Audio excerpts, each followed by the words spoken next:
ഇപ്പൊ തന്നെ അവന്റെ കാര്യം പറഞ്ഞ് ദേഷ്യത്തിൽ നിൽക്കുക. എന്നാ ഞാൻ അങ്ങോട്ട് ചെല്ലട്ടെ.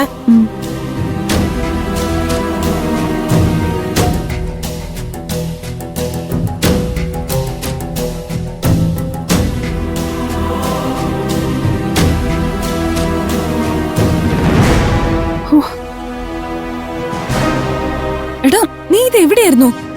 ഞാൻ എത്ര തവണ വിളിച്ചെന്നറിയോ? വിളിക്കുമ്പോഴൊക്കെ ഫോൺ സ്വിച്ച് ഓഫ്. അത് പിന്നെ മൊബൈലിലെ ചാർജ് തീർന്നുപോയി, അതുകൊണ്ടാ. എടാ, നീ ആ പൊതി എന്താ ചെയ്തേ? ഞാനത് അഭിരാജിനെ തിരിച്ചു കൊടുത്തു. അയാൾക്ക് തിരിച്ചു കൊടുത്തുന്നോ? പോലീസിൽ ഏൽപ്പിക്കാനല്ലേ ഞാൻ പറഞ്ഞേ? അല്ല, അങ്ങനെയൊക്കെ ചെയ്താ അത് പിന്നെ വലിയ കുരുക്കാവും. അതുകൊണ്ടാ ഞാനത് അവന് തന്നെ തിരിച്ചു കൊടുത്തത്. അതിന് അയാളെ പോലീസ് അറസ്റ്റ് ചെയ്തതാണല്ലോ അച്ഛൻ പറഞ്ഞ്. അറസ്റ്റ് ചെയ്തിട്ടൊന്നുമില്ല, എന്തോ കേസിൽ ചോദ്യം ചെയ്യാൻ വിളിപ്പിച്ചതേ ഉള്ളൂ. അല്ല, കവറിനുള്ളിൽ എന്തായിരുന്നു? അതൊന്നും അന്വേഷിക്കാൻ ഞാൻ പോയില്ല. എന്തെങ്കിലും ആവട്ടെ. അല്ല,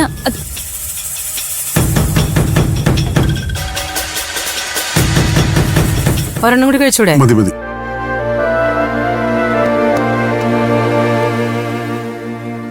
അഖിലേ, വിനോദാണോ വന്നേ? അതെ അമ്മേ. എന്തു പറ്റി? ഊര് തണ്ടലൊക്കെ കഴിഞ്ഞ് ഇന്ന് നേരത്തെയാണല്ലോ മോന്റെ വരവ്.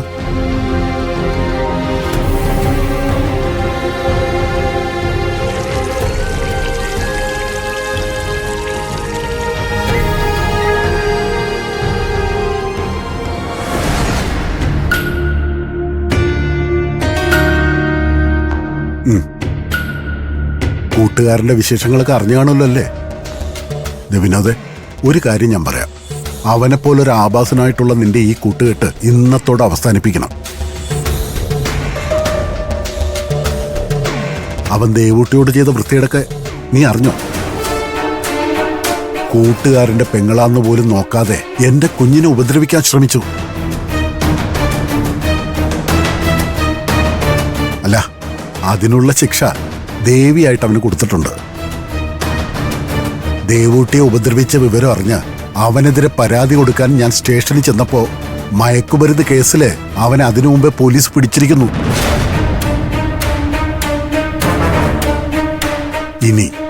ഇനി കൂട്ടുകാരനെ കാണണമെങ്കിൽ ജയിലിൽ പോകേണ്ടി വരും. ജയിലിലോ? അച്ഛനിത് എന്തറിഞ്ഞിട്ടാ?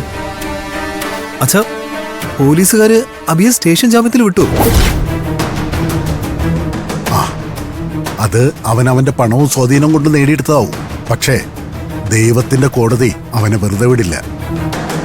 എന്റെ ദേവൂട്ടിയെ ഉപദ്രവിക്കാൻ ശ്രമിച്ചതിനുള്ള ശിക്ഷ അമ്മ മൂകാംബിക അവന് കൊടുത്തോളൂ. അതിന് അധിക കാലതാമസം ഉണ്ടാവില്ല. പിന്നെ പറഞ്ഞത് ഓർമ്മയുണ്ടല്ലോ, ഇനി അവനുമായിട്ട് ഒരു കൂട്ടുകെട്ടിന് നീ പോകരുത്. അവനെ ഇനി മേലിൽ ഈ വീട്ടിൽ കയറ്റുകയും ചെയ്യരുത്. എല്ലാരോടും കൂടി പറയാ.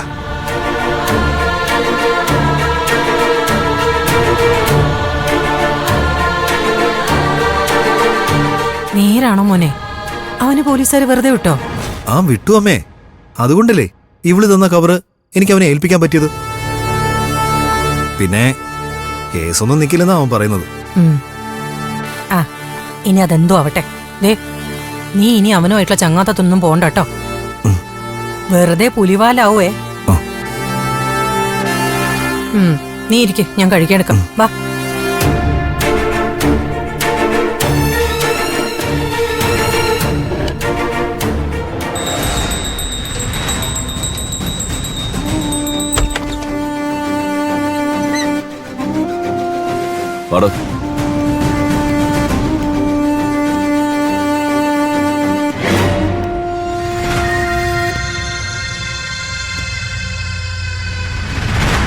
വിദ്യാമ്മ എന്ന സ്ത്രീ ഇവിടെയാണോ താമസം?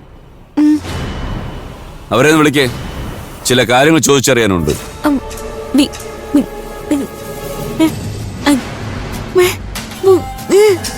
എന്തുവാടോ ഇത്? സാറേ, അവര് ക്ഷേത്രത്തിലാണെന്ന്. നട അടച്ചിട്ട് വരുന്ന ഈ കുട്ടി പറയുന്നത്.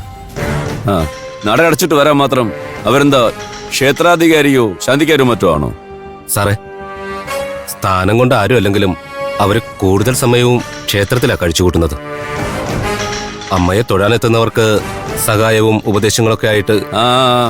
മനസ്സിലായി. വരുമ്പോഴേക്കും നമുക്കും കിട്ടിയല്ലോ ചില ഉപദേശങ്ങളൊക്കെ. ഇയാളും ഇവിടെ തന്നെയാണ് താമസം? ആ സ്ത്രീ ഇവിടെ ഇല്ല എന്നുള്ളത് ഉറപ്പാണോ? കാരണം വരുന്ന വഴിക്ക് വെച്ച് ഞങ്ങൾ കണ്ടിരുന്നു, അതാ ചോദിച്ചത്.